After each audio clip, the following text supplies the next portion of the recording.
Hey everybody, it's Aaron here with Robert, and this is Get Your Geek On's review of Hawkeye. Well, maybe more of a discussion of Hawkeye episode 3. I don't know the title. This one's called Echoes. Echo. Which is very apt. It is. Because we start with the character of Echo. So before we get into it, obviously this is a spoiler discussion.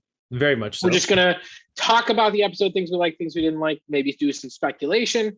So if you haven't seen episode 3 yet, or you're like worried about spoilers, just go watch it and then come here back and watch us. See, and I'm hiding something from Robert real quick, and it actually involves a possible spoiler for the film. Why are you hiding things from me? Because I want it to be a surprise. I have a special guest I want you to say hi to. I have to grab them to come on here first, though. Okay. So special guest star. Give me 1 second. Let me see. Can I just? I think I can stop the video. Yeah, you don't see my video now, right? Correct. I do not see your video. So this is going to be very surprising to all of the viewers as well. I don't know what Aaron's doing, and I mean, he could come back dressed as like Kate Bishop for all I know. This could be very awkward. Could be very odd. I hear a zipper, which is not necessarily the sound I want to hear when I don't see a video. So this is okay. All right, Ooh, we're back. I heard someone was on this show, and I get to fight him. Where is he? Spider-Man? No, he's bright red. I'm dark red. Oh, yeah, sure you are, Daredevil. You don't look like Daredevil though at all. Horns. See the horns? Oh, sure, the horns. Yeah, the devil. The D's. The D's right here. I couldn't see that, and I try not to look at your double D's. I'll be honest. So, I heard Fisk was here. Maybe he might be here. You don't need to give yourself the bad Christian Bale Batman voice, just so you know. I learned from him how to talk. Yeah, it's not necessary. Okay.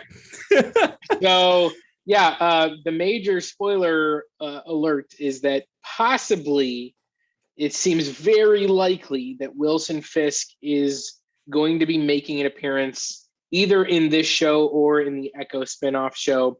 It seems like he's the man at the top of this criminal organization. And rumors have been going around for more than a year that it was, going to be Vincent D'Onofrio who played him on Marvel's Daredevil. And I think that we are both on that train as well. Yeah. I mean, I think so, because it's the fact is like that was like his black suit, I think, from the show. It very much that's really like one of the things, again, whether it's Vincent D'Onofrio or not, the choices they made in that moment really sold that it was Kingpin. Oh yeah. Now, they could have recast him. It could be a different actor. I don't think so, because I think everybody universally wants Vincent D'Onofrio back.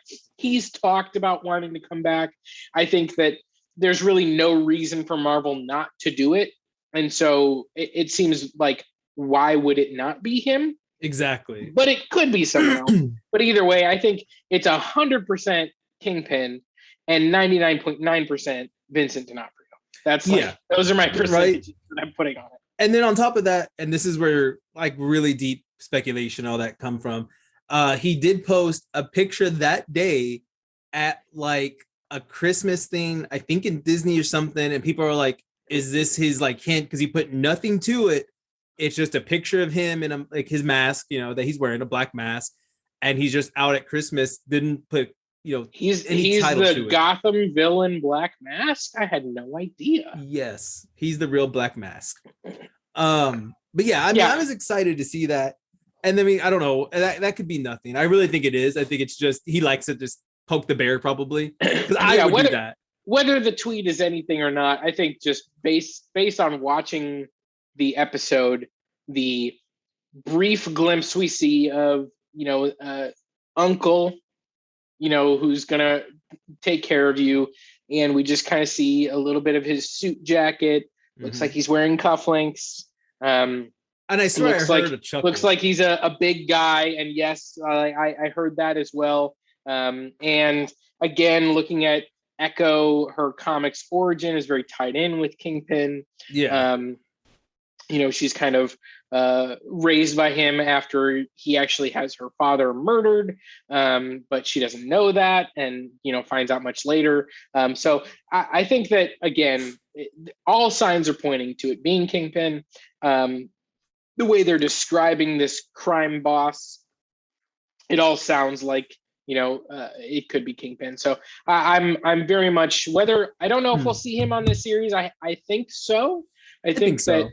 That they're certainly setting up that we're going to meet who the head of this organization is. And so if we're on the page that's Kingpin, then I think we will see him. But I would expect that to be a very late reveal in the series. Yeah. I mean, and I would have to agree. I think it would be like a late reveal for it. I think it's going to be one of those, maybe like you said, he's almost the guy behind the guy. Like there's going to be the big bad guy, and then probably like the end credit is it's going to be Kingpin. Yeah. It's like, so, yeah, that was me. Yeah. So we've spent like the first 5+ minutes just talking about a character who may or may not be on the show. Yes, let's actually talk about the episode. Yeah. Starting with Maya Lopez, played by the adult version is played by Aleko Cox, who has actually never acted before. Really? She's an actually deaf actress, and I believe is also actually missing her leg. Like I think that's real. Okay. And she's Native American, and like Marvel sent out the casting call, and she was like, "Well, I'm already all of those things, so I'll just go for it." And I have to say, like, Marvel obviously has faith in her because they've already greenlit a whole series around her.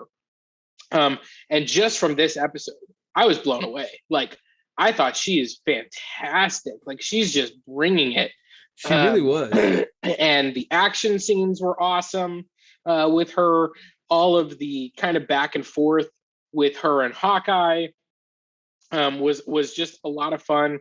And getting that kind of backstory of her, kind of growing up, having to, bridge two worlds, live in a world full of people that can hear, but not be one of them. And then, kind of have to be able to adapt to both worlds. And then, of course, you see her training and learning all of these, different fight styles and things like that. And, that's super cool. And then, of course, we see her show up at, a warehouse where her dad and, other members of his, criminal crew, which it appears like she was aware that they were criminals, are getting wiped out by Ronan?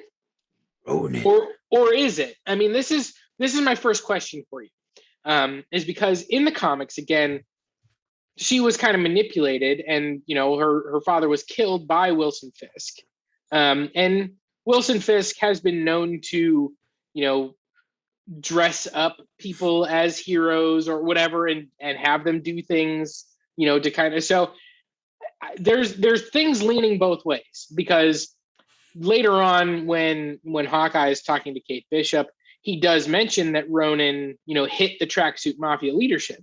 So there is certainly that aspect that it seems like that is true. But then it's also like, if it was trying to keep in theme with the comics, which it's not necessarily going to do that. The MCU very much, they frequently depart from the comics. But if they were trying to do that, it could be something where, Kingpin kind of manipulated, either, like had someone dress up in a costume or somehow manipulated Ronan into doing it. Right. Who knows? I mean, I think it would be a perfect thing if we can say that we know at one point, no matter what, Hawkeye had a run-in with the Tracksuit Mafia. We don't know when or how. We just know he had a run-in. But they kept saying, the wife even comments, "Oh, like those dumb guys." Like they know they're nothing. So to me, like the run-in seems more of like, okay, you probably beat a few of them up and left them alone because it's like they're a waste of my time. Right. Where this one, like that Ronan all out murdered everybody in there. And now this could be a perfect way to bring in somebody like Bullseye. And because Bullseye is very close to Wilson Fisk and at times is his personal hitman. Yep. So, and Bullseye doesn't mind dressing up as other people and he never misses. So yeah, he's going to go in there, he didn't miss his mark. He killed everyone in a single strike, it seemed like. Yeah. So it's like maybe this could be a way to link it to someone like Bullseye or any other, hitman that's related to them, like anyone that Barracuda or someone else that's out there too. So Yeah, and I think it's a good connection. And I just have to say, like, I love, again, this thought that it could be Wilson Fisk, that, like, he could have just imagine someone like Wilson Fisk being handed the blip on a platter and like surviving the blip, having his competition be decimated, and all these different things, and just like spending 5 years manipulating and building power, and then having those people return that like now they're in an entirely foreign environment, they're totally vulnerable. Like this is just a perfect circumstance for him to like consolidate power. And so that's like why, again, it's just like this is all perfect. It's all perfect for Wilson Fisk. Yeah, and it really is. And that's why I think we're getting that perfect storm of like where we're going with maybe more of the MCU shows. Because to me, again, Wilson Fisk, movie-wise, yes, you can do it, but he's not going to be someone that's going to go and fight the Avengers or going to go against big teams. Yeah. Like maybe the Defenders and some smaller ones. Street level stuff. And right now we don't have a lot of street level characters in the movies, but we're getting a lot of that in the shows. Yeah. So I think show-wise, he's going to be in, once he comes out, I think he's going to be in everything. I think if it comes out here, it's going to be Echo, it's going to be She-Hulk, it's going to be everything. Because She-Hulk would be perfect as she's a prosecutor, I believe. So putting Wilson Fisk against her makes sense, because then you get Matt Murdock, you get all those kind of people. You can even get Samson, who is another person related to the Hulk. And it's like, you can get all these people just by bringing in Kingpin. And I think that's what's going to happen. He'll almost always stay in the shows where they might go off to do some of the movie stuff. And maybe once in a while, he'll be in the movie as like, oh, you're coming to me for help now. But he'll never be like, Avengers, assemble, go beat up Wilson Fisk. Because he'd be like, no. I could see him, showing up in a Spider-Man movie for sure. Yeah. Or if they made a Daredevil movie, that would be a place for him. Those kind of street level movies. But yeah, I wouldn't expect him to be in Avengers. But yeah. All right. Let's get into a discussion of just kind of the dynamic for me between Hawkeye and Kate Bishop, Jeremy Renner and Haley Steinfeld. This episode just kind of took it up a notch for me. I loved their dynamic.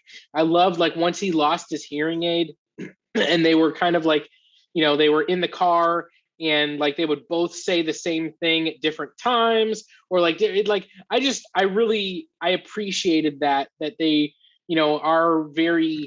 they're very connected, even though they are, very different from one another. And I just like that, you kind of have this very enthusiastic and confident Kate Bishop, next to this guy who's like, listen, I've lived the life. This is not glorious. This is not, all amazing. Like this sucks. Like we're just trying to survive. Yeah. He's like, I just want to go home to my kids. Yeah. So I've just been enjoying that. And I have too. I think that was probably my favorite aspect. And I did like one scene again. I'm loving the family aspect. His hearing aid's gone at this point. They beat up the tracksuit mafia, and he thinks it's his wife calling, and she's trying to help translate. Kate comes up and she's like, no, wait. And it's like, it's a little boy. And then he's trying to talk to his son. Well, he really can't hear him. And that hit hard, because I'm like, he just wants to talk to his kiddo and see his kids. And that's where I think Kate finally realized too, how much she screwed up his life. Because it's like, none of this would have happened if you would have left everything well enough alone. He wouldn't be here. He'd be spending the entire Christmas week with his family. He'd be with his kids. And I think she's seen more of the, she idolized him as a hero, but now she's seeing him as the man, just the regular old Jeremy Renner or, Hawkeye, whatever. Clint Barton. Yeah, could think of his name. Could think of his name. Clint Barton. And it's like, he's just a normal guy who just wants to live a normal life. Yeah, and like that scene was another example of just Jeremy Renner just killing it, because you can see all of like the pain, the anguish, the joy, like all of that kind of wrapped up. And when he says that line at the end, he's like, love hearing your voice or whatever it is, and he actually can't. Yeah. Like, that was heartbreaking, and just one of those things where I was like, man, like this is really good storytelling, because you're doing a few things there. You're developing your character of Kate Bishop. You're showing that other side of Clint Barton, and you're also getting a very emotional moment for the audience. So it's like it's doing multiple things, which is really always a clever thing to do in a show. And so I really enjoyed that scene. I do want to rewind just a little bit, because I have to say the giant Pym arrow was so cool. Oh my god, that whole scene! I will say this: that whole scene with the trick arrows, I loved every bit of it. Yeah, because we had explosive arrows, we had like the glue arrow, I guess is the best way to describe it. Yeah, putty arrow or whatever it was. Yeah, you had a plunger arrow. Yeah, which the one that used for it. The one that was like a net kind of thing, where it was like grabbing all of the Christmas trees at once. Yeah, and that's like a very Spider-Man thing too. Yeah, I loved bringing back the USB arrow. Which was it's just like, you don't want to see what this one does, and it's like, I didn't do it. Run. I mean, it was so cool to finally get to see like the trick arrows. Like we really haven't. Yeah. I mean, we see them once in a while, but then they're just mostly explosives here and there. Right. And so I'm glad we got almost a whole repertoire of trick arrows from him. I mean, even CW didn't even do all that. It was really just regular arrows, even then. So I was happy that we got all that. That whole scene. It was a lot of fun, and Kate Bishop kind of like loving that there are trick arrows, but also getting frustrated because she doesn't know which ones do what and like how they're gonna work, and they can't talk because he's lost his hearing aid. And it's like, and she's just like complaining, like when she shoots the plunger arrow, she's like, a plunger arrow? What's the point of that? But I love how it paid off later. It did. And that was a lot of fun, and I like how they both kind of at separate times again did the, we got to walk the dog. He's been cooped up all day. That was so random. It's like, okay, we're gonna. All right. Yeah, it was humorous. So yeah, I did like that Hawkeye gave her the praise that she needed to hear. He's like, maybe you really are the world's greatest archer, and it's like, dude, there's Hawkeye still being a mentor. At the end of the day, like even though he doesn't want to, he still goes that route. And I did like that we got to see a small, tiny glimpse of the Hawkeye costume. And then she draws on a napkin and it says, imagine it all purple. I'm like, that's the comic book. That's the comic book.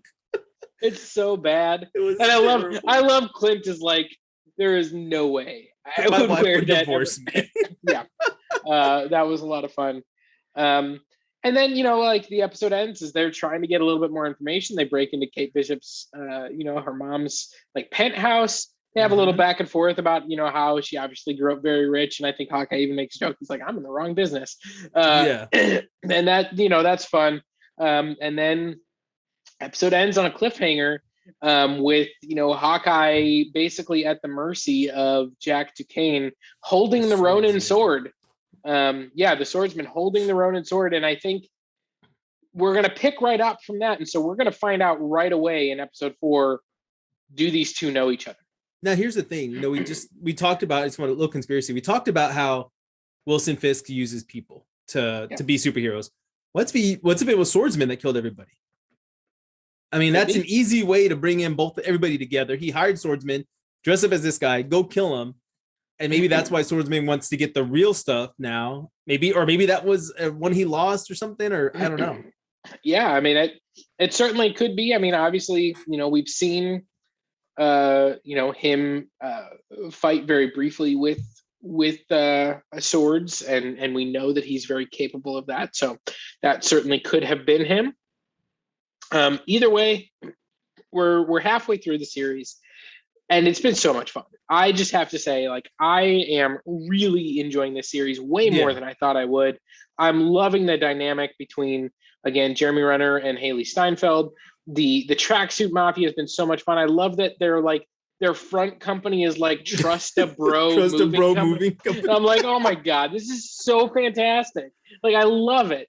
Alaqua Cox again as Maya Lopez is just like, she was fantastic.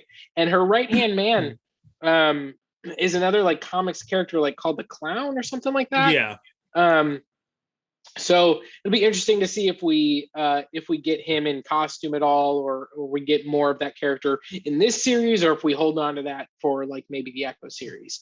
Yeah, I'd be interested to see him. I mean, I have one other running theory is I'm wondering if somehow the Tracksuit Mafia is really connected to the Hand, and that he's somehow really involved with that kind of stuff. Because yeah, these guys are idiots, but it's like they're really overly dumb for Kingpin to want to like even involve himself with. What happens if it's a front for the Hand? I think Kingpin uses anyone and everyone for his own gain. And so like he'll use, these street level thugs for street level dumb stuff because he doesn't care if anything happens to them. And he'll just be able to manipulate them into doing whatever he wants. Like, I mean, that's true too. That is a very Kingpin move. So yeah, I don't think it's going to be connected to the Hand. I think they're gonna hold off on that. That's not really, at least from my knowledge, not really a Hawkeye thing. So I think that would be a little bit weird to kind of pull the Hand into Hawkeye. That's more a Daredevil, kind of arena. And I know we're getting Wilson Fisk and like that all ties together, but I would be surprised if they went the way of the Hand. On the other hand, he is, this is about reconciling with his past as Ronin, who is, a ninja. And so that certainly could play into that. Exactly. That's why I'm thinking maybe it is. Could be. I don't know. So we've rambled on for a while about this one. I'm still excited for the next few episodes. I know some people are saying that it's lost some viewership. It's only hitting at about 1.2 million views. And I'm like, y'all are sleeping on him. Like y'all are missing out. It's a really good show.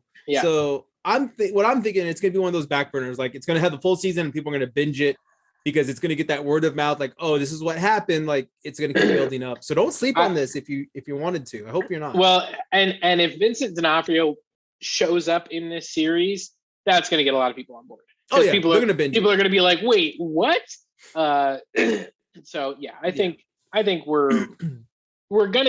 gonna get the viewers, and I think again, people are gonna fall in love with Kate Bishop. And want more of her. Haley Steinfeld is just doing amazing. And so, Young Avengers, West Coast Avengers, whatever we end up getting, I'm fully on board with her being part of the team. She's been so much fun in this series. I love her personality. I love just like her rawness, how like, she just kind of rambles on all the time. Like I love that little exchange she has with the one dude about like the Imagine Dragons concert. Oh my god, yes, I forgot about that. It was so much fun, and it was like, and then he just ran off. Well, he ran off to get a pen because he wanted to take notes on what she was telling him to do. I wonder if he ever took his notes on that. Obviously not, because right after that, Hawkeye escaped and all chaos broke loose. So. But it'd be funny if like he came back like with the pen, like what happened? Because that would be them too, like. He was in the car, I think, with Maya Lopez. Oh, so, was he? Okay. Yeah, it was that same guy. So too bad he never got the info. But on that note, guys, let us know what you think of the series down below. Are you, if you didn't watch it and you're just watching videos about it, why? Like, go watch the show. If you are watching it, are you going to keep watching it, or has it lost your interest yet? I'm curious on that. So definitely let us know down below. And of course, check out all of our stuff at Official GYGO on TikTok, Facebook, Instagram, etc. So all of that stuff. And on that note, Aaron, Robert, get your geek on, guys.